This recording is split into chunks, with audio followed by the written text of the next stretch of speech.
मित्रों नमस्कार। पटना बिहार से मैं विवेक रंजन सोनभद्र अपने YouTube चैनल विवेक सोनभद्र 7238 पर आपका स्वागत करता हूं।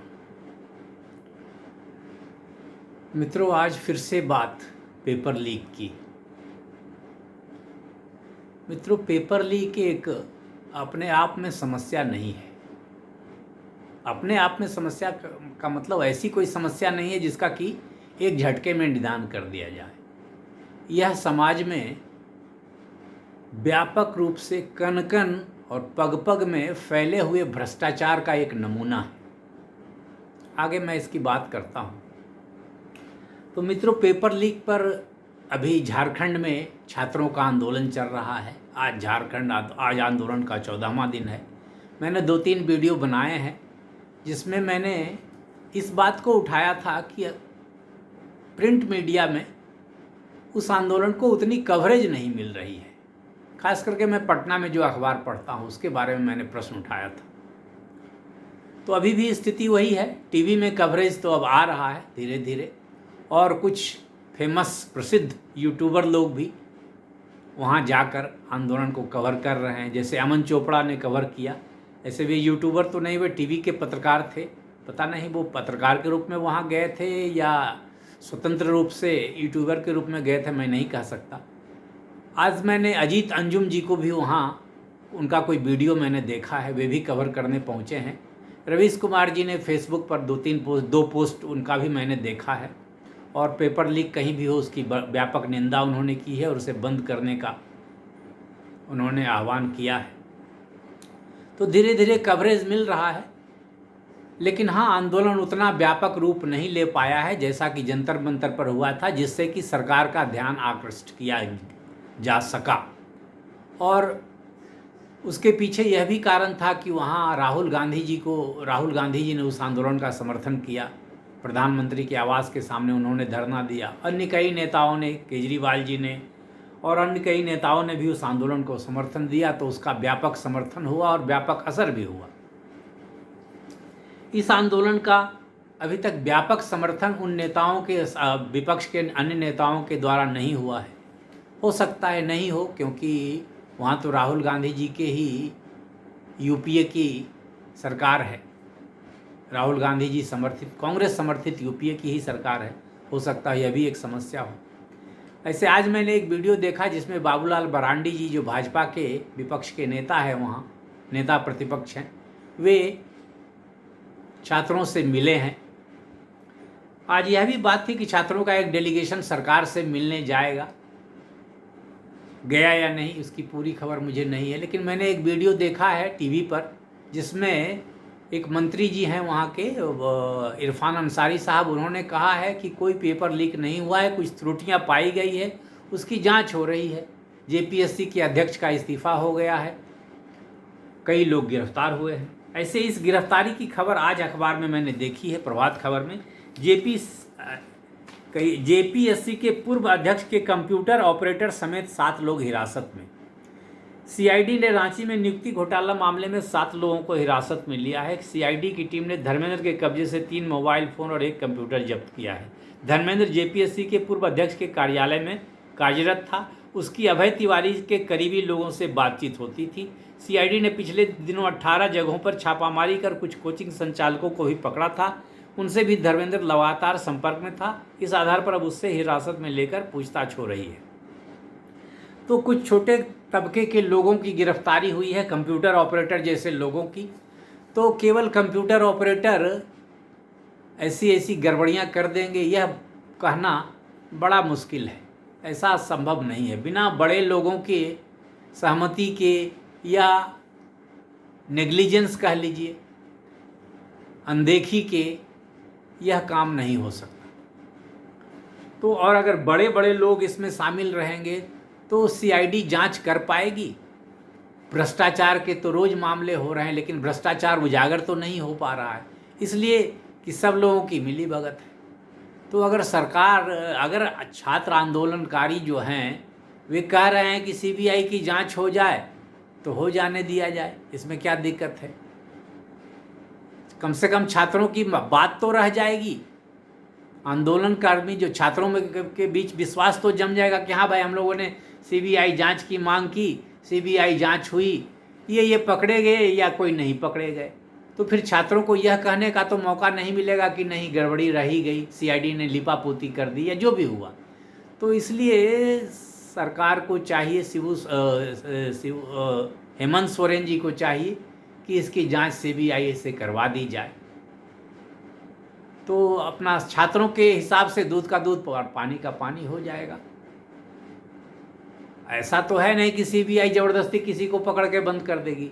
साक्ष्य होंगे, अदालत में मामला जाएगा, मामला तो न्यायालय में जाएगा और फिर मतलब निचली अदालतों में फैसला होगा, फिर उच्च न्यायालय में होगा, फिर सर्वोच्च न्यायालय में, सब जगह जाता है। तो ऐसा तो है नहीं कि सीबीआई किसी को फंसा देगी गलत और वह फंस भी जाएगा। तो सीबीआई से जांच करा लेने में कोई हर्ज नहीं है। छात्र तो वही मांग कर रहे हैं, छात्र किसी मंत्री या मुख्यमंत्री का इस्तीफा तो मांग नहीं रहे हैं। सीबीआई की जांच हो जाए पिछले 2-4 साल 5 साल या जिसमें भी त्रुटि पाई गई है, जिसके गड़बड़ी की छात्र आशंका व्यक्त कर रहे हैं। इसलिए मेरा अपना भी अनुरोध है कि सीबीआई जांच हो जाए तो छात्रों का आंदोलन खत्म हो, छात्रों को तसल्ली हो और छात्र फिर अपने कार्यवाही काम में लगें, पढ़ने लिखने के काम में लगें और सरकार भी अपना काम करे, विरोध बंद हो जाए तो अच्छा है। लेकिन हाँ, अखबार में अभी भी मैं सोच रहा हूँ कि पटना के प्रभात खबर अखबार में इसकी कवरेज, आंदोलन की कवरेज नहीं आ रही है।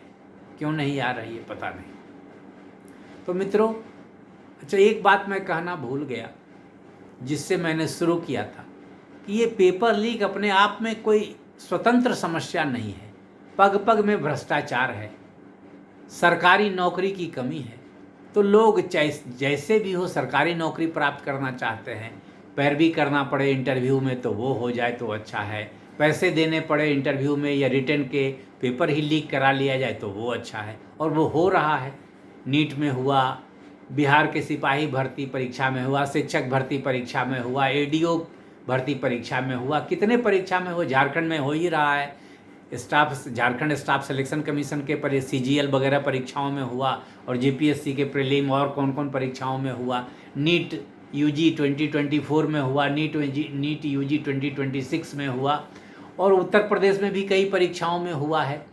अभी कर्नाटक में एक परीक्षा की बात चल रही है, 80 लाख या क्या क्या बात चल रही है, वहाँ भी आंदोलन कुछ हो रहा है। तो यह जो है हमारे समाज में जो व्यापक रूप से भ्रष्टाचार है, हर आदमी को पैसा चाहिए, किसी का भी वेतन से पेट लगता है भर ही नहीं रहा है। एका दुका लोग होंगे या नहीं होंगे पता नहीं, सबों को करोड़ों की दौलत चाहिए, चाहे जैसे हो, घूस से, घपले से, घोटाले से। कोई रेसूश्री बन जा रहा है, कोई सृजन घोटाला कर दे रहा है, कोई मुजफ्फरपुर आश्रय गृह घोटाला कर दे रहा है, कोई एम्बुलेंस घोटाला कर दे रहा है। कहीं अभी कैमूर जिले के एक मामले में पता चला है कि वहाँ लोगों ने जो मतलब ट्रांसपोर्ट डिपार्टमेंट के जो लोग थे, उन्होंने जो गाड़ियों को पकड़ा, उससे जो जुर्माना वसूला वो 19 करोड़ की राशि आज तक जमा ही नहीं हुई। तो यह जो पेपर लीक भी है वह भी एक व्यापक भ्रष्टाचार का एक अंग है। हर आदमी जो वहाँ अधिकारी जा रहे हैं अध्यक्ष बनने, परीक्षा लेने, वे लोग भी चाहते हैं कि हम लोग भी कुछ कमा के करोड़पति, लाखपति, 10 करोड़पति बन जाएं। कोचिंग वाले अलग चाह रहे हैं कि हम करोड़पति बन जाए। वे कहते हैं हमारा पेपर पास परीक्षा देने से ज़्यादा छात्र सेलेक्ट हुए। अब इसके लिए हो सकता है वे कुछ पेपर भी कहीं से अरेंज कर लेते होंगे, कोई भारी बात नहीं है। तो यह व्यापक रूप से जो भ्रष्टाचार समाज में है और उसके प्रति सबों की अनदेखी है, चाहे किसी भी पार्टी की सरकार हो। मोदी जी के अच्छे दिन आए नहीं और राज्य सरकारों का तो कोई कहना ही नहीं है। उनका तो खैर कुछ कहना है, उनसे तो उम्मीद ही नहीं थी कि कुछ करेंगे लोग, तो क्या करेंगे। मोदी जी ने 15 अगस्त 2014 को कहा था न खाऊंगा न खाने दूंगा, लेकिन उनके भी राज्यों में, जो उनके पार्टी के द्वारा शासित राज्यों में भी कहीं से कोई स्थिति सुधर नहीं रही है, कुछ नहीं हो रहा है। रेसूश्री के मामले में इतना हल्ला हंगामा हुआ, ईडी की जांच कहाँ अटक गई कुछ पता ही नहीं चलता है। सृजन घोटाला में 2017 से सीबीआई जांच कर रही है, अभी तक फैसला ही नहीं आया। तो पेपर लीक भी एक व्यापक जो समाज में भ्रष्टाचार का राज कायम है, उसी का एक हिस्सा है। तो जब तक भ्रष्टाचार पर कड़ी चोट नहीं होगी और उससे जनता, अधिकारी, नेता सब लोग मिलकर मुकाबला नहीं करेंगे, ये पेपर लीक वगैरह होते रहेगी। कड़े कानून आ जाने के बाद भी कुछ नहीं होगा, क्योंकि झारखंड में पहले से एक कड़ा कानून है पेपर लीक रोकने के लिए। तो लीक हो रहे हैं तो कहाँ, अभी तक किसी को गिरफ्तार तो किया नहीं गया, किसी को ब्लैकलिस्ट किया जाता है। एक परीक्षा में ब्लैकलिस्ट किया, दूसरे की परीक्षा वो करवा रहा है, ऐसा सुनने में आया है झारखंड का। जो संस्था का नाम आया है TDPL करके, वह किसी दिन किसी परीक्षा के लिए ब्लैकलिस्ट हुआ था, लेकिन फिर आगे उसको किसी परीक्षा को करवाने का ठेका मिल गया। अब ठेके पर परीक्षा करवाए जाएंगे तो क्या होगा, यही सब होगा। तो मित्रों, भ्रष्टाचार से लड़ाई जरूरी है। भ्रष्टाचार से लड़ने के लिए कमर कसिए और नेताओं, अधिकारियों के भ्रष्टाचार को उजागर करने का प्रयास कीजिए, तभी पेपर लीक भी रुकेगा और तभी आपके बच्चों का भविष्य भी बेहतर होगा, सुधरेगा। तभी आपके पंचायत में सही ढंग से काम होगा। नमस्कार, धन्यवाद। वीडियो पर आपकी राय, इन मुद्दों पर आपकी राय, और अगर वीडियो अच्छा लगे तो लाइक करें, शेयर करें और चैनल को सब्सक्राइब करें।